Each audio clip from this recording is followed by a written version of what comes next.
Baik, salam berbagi.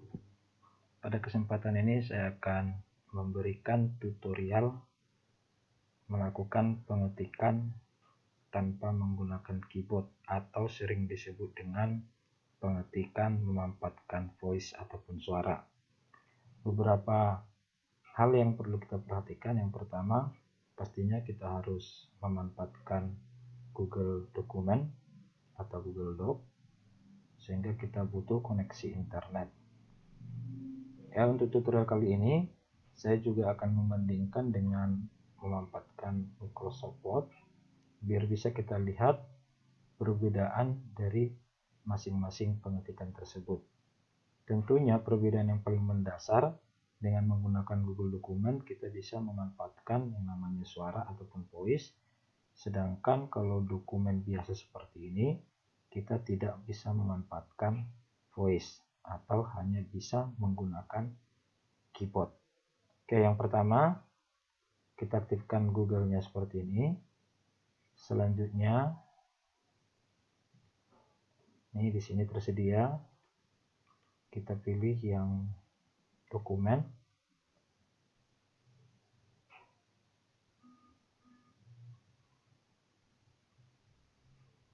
Oke, biasanya di sini ada beberapa pilihan yang bisa kita manfaatkan sesuai dengan kebutuhan. Kita pilih kosong atau blank.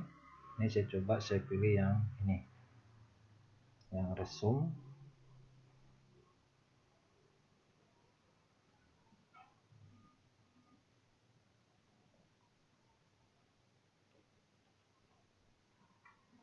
Ini saya hapus dulu. Oke. Yang terpenting di sini, sebelum kita melakukan perekaman atau melakukan pengetikan, kita pastikan dari tools. Biasanya kalau memanfaatkan bahasa Inggris, tapi kalau dia bahasa Indonesia kita pilih alat.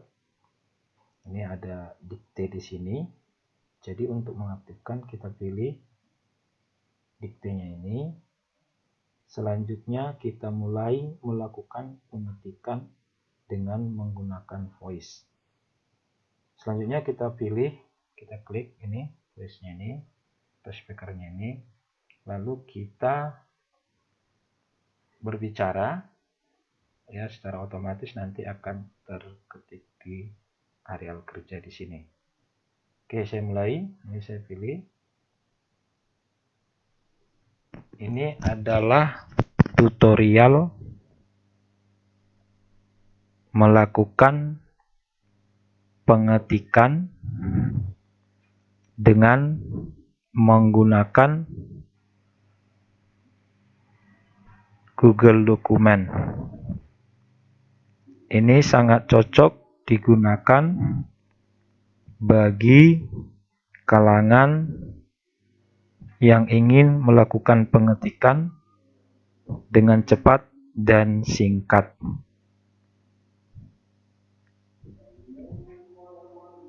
Oke, itu dia kira-kira tata cara untuk melakukan pengetikan dengan menggunakan suara ataupun voice. Ada beberapa hal yang menjadi kekurangan dari pengetikan voice ini dibandingkan dengan Microsoft Word. Misalnya untuk urusan matematika atau rumus-rumus matematika. Atau kita buatkan misalnya kita melakukan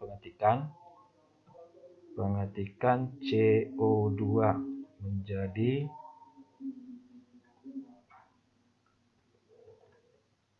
CO2 misalnya, atau rumus-rumus tertentu. Untuk pengetikan dengan menggunakan voice, ini pengetikan rumus-rumus itu tidak tersedia. Sehingga bisa kita simpulkan sendiri bahwasanya pengetikan dengan memanfaatkan Google Doc atau memanfaatkan voice ini sangat cocok dimanfaatkan dalam hal pembuatan teks pidato singkat, atau mungkin pada saat kita melakukan wawancara, atau mungkin bisa kita manfaatkan juga untuk penulisan koran. Ya, itu kira-kira yang menjadi pembeda yang bisa saya lihat antara Google Doc dengan Microsoft Word. Saya rasa cukup sekian. Ini bisa juga sembari dipelajari.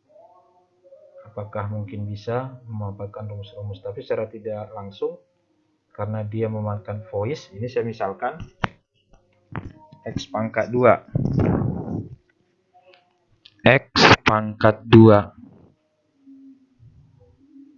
ya, bisa juga dia menuliskan X pangkat 2, menerjemahkan pangkatnya. Oke, atau saya tambah lagi 2 tambah 1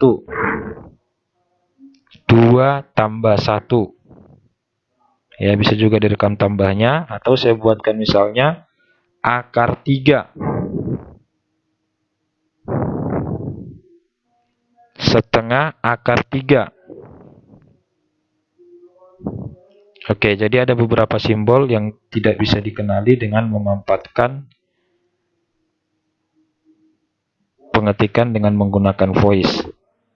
Saya rasa cukup untuk penjelasannya, tapi tetap memiliki keunggulan dalam poin-poin yang sudah saya sebutkan tadi. Sekian, selamat berbuka puasa.